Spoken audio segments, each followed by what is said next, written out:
வணக்கம் தமிழ் வெற்றிலை சமையலுக்குள்ளே போகலாம் வாங்க. நம்மளோட சேனலை நீங்கள் ஃபஸ்ட் டைமாக பார்க்குறீங்க அப்படின்னா சப்ஸ்கிரைப் பண்ணுங்கள், பெல் சிம்பிளை கிளிக் பண்ணுங்கள், ஆல் பட்டனையும் செலக்ட் பண்ணி விட்டுருங்க ஃப்ரெண்ட்ஸ். இன்றைக்கி நம்ம என்ன ரெசிபி பார்க்க போகிறோம் அப்படின்னா பேச்சுலர்ஸ் ப்ளஸ் பிகினர்ஸ்க்காக வேண்டி ரொம்ப ஈஸியாக ஃபாஸ்ட்டாக சிக்கன் பிரியாணி எப்படி செய்யுதுன்னு பார்க்க போகிறோம்.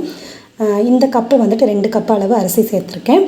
ஒரு கப்போட அளவு 1/4 கிலோ. இப்போ நான் 1/2 கிலோ அரிசி எடுத்திருக்கேன். நல்லா இந்த போல் கழுவி வச்சுருங்க. 1/2 கிலோ சிக்கன் எடுத்திருக்கேன். மிளகாத்தூள், உப்பு, 1 ஸ்பூன் அளவு தயிர் சேர்த்துக்கோங்க. 1/2 ஸ்பூன் அளவுக்கு இஞ்சி பூண்டு பேஸ்ட்டு சேர்த்துக்கோங்க. இப்போ இது எல்லாத்தையும் நல்லா கலந்து விட்டுடலாம். தயிர் இருந்தால் தயிர் சேர்த்துக்கோங்க, தயிர் இல்லை அப்படின்னா மீதி உள்ள பொருள் சேர்த்துட்டு நல்லா கலந்து இந்த போல் ஊற வச்சுருங்க. அப்போ தான் சிக்கனில் அந்த காரம் உப்பெல்லாம் இறங்கி நல்ல மெத்துன்னு வெந்து நமக்கு கிடைக்கும். அதே போல் சாஃப்டாக இருக்கும், ஜூஸியாக நல்லா சூப்பராக இருக்கும். ப்ளைனாக நம்ம பண்ணோம் அப்படின்னா சக்கையாக இருக்கும். 1 மராட்டி முக்கு, 4 கிராம்பு, 1 ஸ்டார் பூ, 2 பிரியாணி இலை, 2 துண்டு பட்டை, 1/2 ஸ்பூன் அளவு சோம்பு, கொஞ்சம் கருவேப்பிலை, இதை சேர்த்துட்டு நல்லா கலந்து விட்டுடலாம். குக்கர் வச்சுட்டு எண்ணெய் ஹீட் ஆனதுக்கு அப்புறமா அடுப்பை குறைச்சிட்டு இந்த பொருள்லாம் சேர்த்துக்கோங்க. அடுப்பை குறைக்காமல் சேர்த்துக்க வேண்டாம், மேலே தெரிச்சிட்டு பார்த்து கவனமாக செய்யுங்க. இப்போ ஒரு பெரிய வெங்காயம் நல்ல நீல வாக்கில் நல்ல மெல்லிஸாக ஸ்லைஸ் பண்ணிட்டு உள்ளே சேர்த்துக்கோங்க. 2 பச்சை மிளகாய் உள்ளே சேர்த்துக்கோங்க. அதையும் சேர்த்து நல்லா கலந்து விட்டுடலாம். இப்போ வெங்காயம் நல்லா வணங்குறதுக்காக மட்டும் கொஞ்சம் உப்பு சேர்த்துக்கலாம். பிரியாணி மசால் இருக்கும் இல்லைங்களா, தாளிப்பு ஜாமான் பாக்கெட் இருக்குது இல்லைங்களா, அதில் உள்ளதை வாங்கி நீங்கள் எல்லாம் சேர்த்துக்கோங்க. அப்போ தான் நல்லா கரெக்டாக இருக்கும் உங்களுக்கு. இஞ்சி பூண்டு பேஸ்ட்டு சேர்த்தாச்சு. மல்லி இலை, புதினா இலை நல்லா சுத்தம் பண்ணிட்டு உள்ளே சேர்த்துக்கோங்க. 2 தக்காளி சேர்த்துக்கோங்க.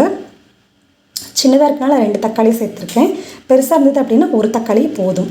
ஏன்னா தக்காளி அதிகமாக சேர்த்தோம் அப்படின்னா சிக்கன் பிரியாணி வாசனை வராது, தக்காளி சாப்பாடு வாசனை வரும், கொஞ்சம் புளிக்கிற மாதிரி இருக்கும். இப்போ நம்ம நல்லா மசாலா பரட்டி வச்சுருந்தோம் இல்லைங்களா சிக்கன், அதை இப்போ நான் உள்ளே சேர்த்துட்டு நல்லா கலந்து விட்டுருங்க. நல்லா கலந்ததுக்கப்புறமா இப்போ தேவையான அளவு உப்பு சேர்த்துக்கலாம். காரத்துக்கு தேவையான அளவு மிளகாத்தூள், காஷ்மீரி சில்லி பவுடர் 1 ஸ்பூன் அளவு சேர்த்துக்கோங்க. கொஞ்சம் மஞ்சள் தூள் சேர்த்துக்கோங்க.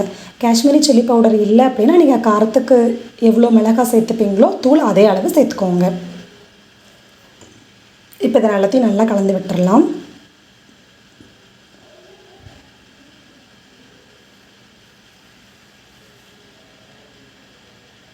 நல்லா கலந்ததுக்கப்புறமா எண்ணெய் பிரிஞ்சு வர டைமில் நம்ம கழுவி சுத்தம் பண்ணி வச்சு அரிசியை உள்ளே சேர்த்துக்கலாம். இது நார்மலாக நம்ம வீட்டில் சாப்பாட்டுக்கு யூஸ் பண்ணுறோம் இல்லைங்களா, அந்த அரிசி தான் சேர்த்துருக்கேன். இந்த டம்ளர் அளவு